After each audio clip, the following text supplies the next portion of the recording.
diferenciar é quem é que diz melhor, quem é que explica melhor, quem é que prova melhor, quem é que traz mais benefícios, mais resultado, mais lógica. Qual a teoria que tem mais qualidade?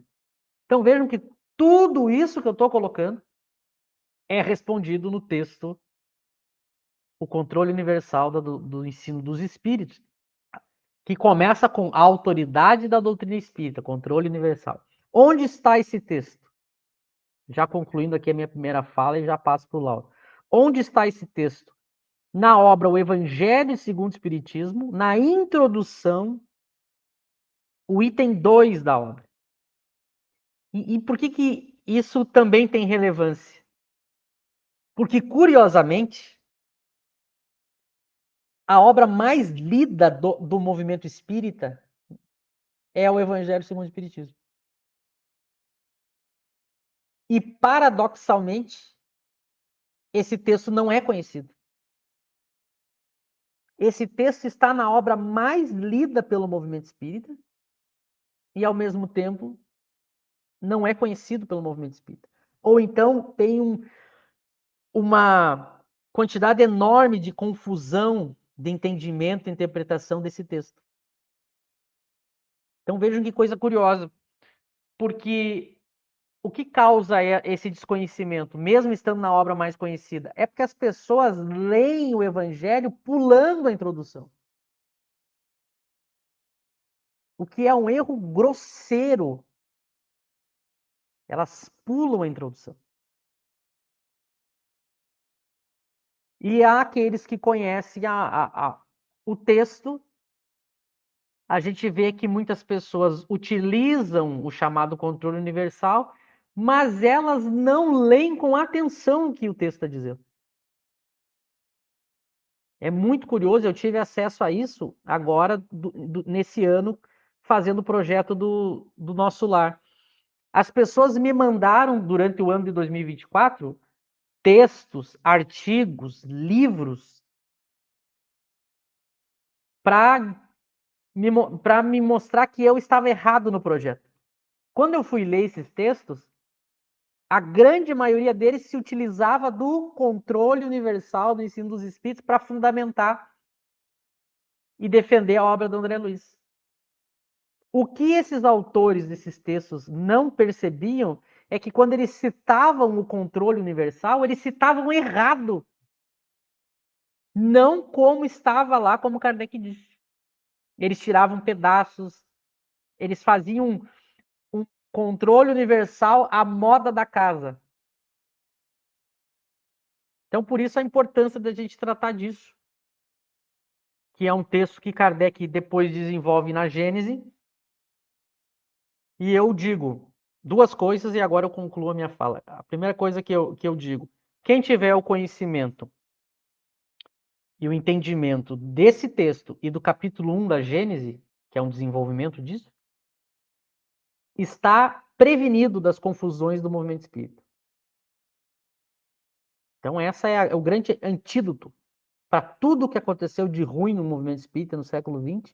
O antídoto é entender o texto Controle Universal e o capítulo 1 da Gênese. E a segunda coisa, há uma pista nos textos de Kardec para quem está estudando.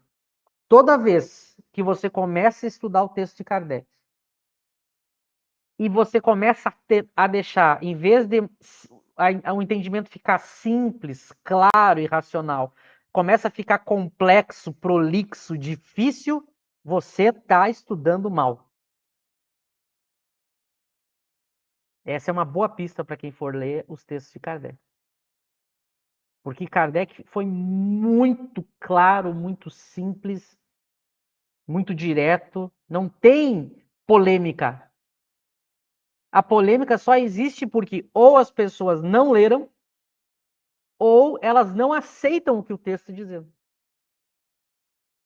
Elas simplesmente não aceitam. O texto está dizendo algo que elas não querem e aí elas então tornam aquilo complexo. Mas a opinião do espiritismo está clara. É que as pessoas não aceitam aquela opinião e querem transformar a sua em espiritismo.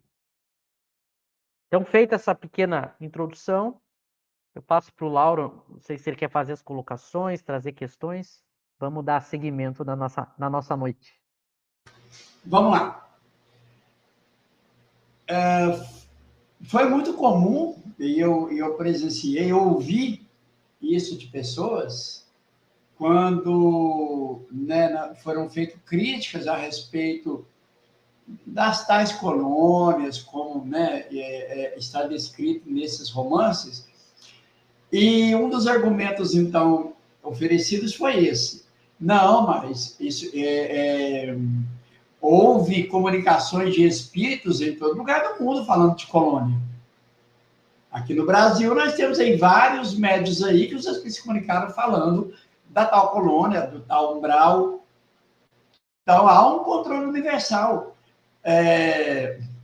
A minha pergunta, esse raciocínio está muito ligado a isso que você acabou de dizer, ou é porque, de fato, simplesmente copiaram e colaram? Controle universal, é os espíritos se comunicando em várias partes do mundo todo, por médios desconhecidos, logo é um controle universal. Isso está correto, Michel?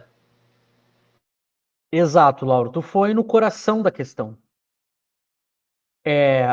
Tem pessoas do movimento espírita que colocam o controle universal como se ele fosse uma espécie de democracia. Como se ele fosse o seguinte: se vários espíritos estão falando em diversos lugares, logo isso é o controle universal. E aí foi o coração da confusão que fizeram do critério de controle que Kardec vai estabelecer. Essa é a primeira confusão. Daqui a pouquinho eu quero mostrar um trecho do próprio texto para provar para as pessoas isso que eu estou dizendo. Mas essa ideia que tu colocou é exatamente a confusão que foi feita. As pessoas pensam o seguinte: André Luiz falou de colônia espiritual. Outros 100 espíritos falaram em lugares diferentes. Logo, está cumprido o controle universal. Esse é o primeiro equívoco. É entender errado o controle. E primeiro, por que controle universal? Olha só, controle universal do ensino dos espíritos. Olha que interessante esse nome. Por que esse nome? Porque quando Kardec está desenvolvendo a teoria espírita, qual é uma das primeiras conclusões dele? Olha, eu estou conversando com inteligências invisíveis através de diversos meios, sejam através de pancadas, batidas, mesas girando, seja através da psicografia, o meio irrelevante aqui no contexto que a gente está tratando. Mas eu estava conversando com inteligências invisíveis de seres fora do corpo. Aí Kardec percebe, bom, esses seres inteligentes nada mais são do que as almas dos homens, ou seja, eu tenho infinitos tipos de espíritos, de todos os tipos de conhecimento, moralidade, intenções. Aí perceba a lógica de Kardec. Bom, se eu tenho espíritos de todos os tipos, como que eu faço para saber se aquilo que os espíritos estão dizendo é verdade? Qual é o critério, qual é a bússola, que indicativo que eu uso? Digamos que eu converse com 10 espíritos, cada um me diz uma coisa diferente. Como é que eu escolho? Eu precisava de um critério do controle do ensino. Que os espíritos estão dizendo coisas, dizendo coisas, dizendo coisas. Bom, como é que eu avalio se é verdade ou não o que eles estão dizendo? Ele tinha que criar um critério. Esse é o primeiro ponto. Tinha que ser criado um critério. E ele cria. E aqui está um ponto interessante. O critério que ele criou foi o melhor. Aqui entra o primeiro ponto. O critério que Kardec cria para controlar o ensino dos espíritos é o melhor. Nunca existiu antes, nem durante, nem depois de Kardec. Aliás, no último vídeo, aqueles que assistiram o vídeo 39 do projeto Nosso Lar lá, eu desafio as pessoas a me apresentarem um critério melhor do que o controle universal. Esse é o primeiro ponto. Nós já vamos entrar no que é esse controle, tá?